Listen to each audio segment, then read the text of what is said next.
മാസം ചുമന്നത് ഉമ്മയാ. പടച്ചവനെ മരണവേദനയാ. പടച്ചവനെ വലിയ വേദന സഹിച്ചിട്ടാണ് നിന്റെ ഉമ്മ നിന്നെ പ്രസവിച്ചത് ഉമ്മയാണ്. പടച്ചവനെ 7-ാം മാസത്തിൽ ഉമ്മ റെസ്റ്റ് എടുക്കാൻ പോയിട്ടില്ല. പടച്ചവനെ പ്രസവം കഴിഞ്ഞ ഉമ്മ തന്നെയാ ചോറ് വെച്ചത്, ഉമ്മ തന്നെയാ വീട് തൂത്തത്, ഉമ്മ തന്നെയാ നിന്നെ കുളിപ്പിച്ചത്. ഉമ്മാന് 40 ദിവസം റെസ്റ്റ് ഇല്ലായിരുന്ന ചെറുപ്പക്കാരാ. അവിടെ ഭക്ഷണം വെക്കാനും ഉമ്മാനെ കുളിപ്പിക്കാനും ആരുമില്ലായിരുന്നു.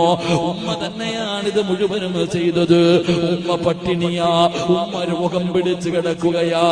എന്നാലും നീ കരഞ്ഞ ഓടി വന്നിട്ട് നിനക്ക് പാല് തന്നു നിന്നെ വളർത്തിയത് നിന്റെ ഉമ്മയാ. മറന്നു പോകരുത്. നിന്റെ ഉമ്മയുടെ കാൽച്ചുവട്ടിലാണ് സ്വർഗം കിടക്കുന്നത്. ആ ഉമ്മയ്ക്കാണ് നിന്റെ ജീവിതത്തിൽ ഒരിക്കൽ പോലും നീ വെള്ളം കൊടുക്കാത്തത്. എന്റെ ചെറുപ്പക്കാരാ,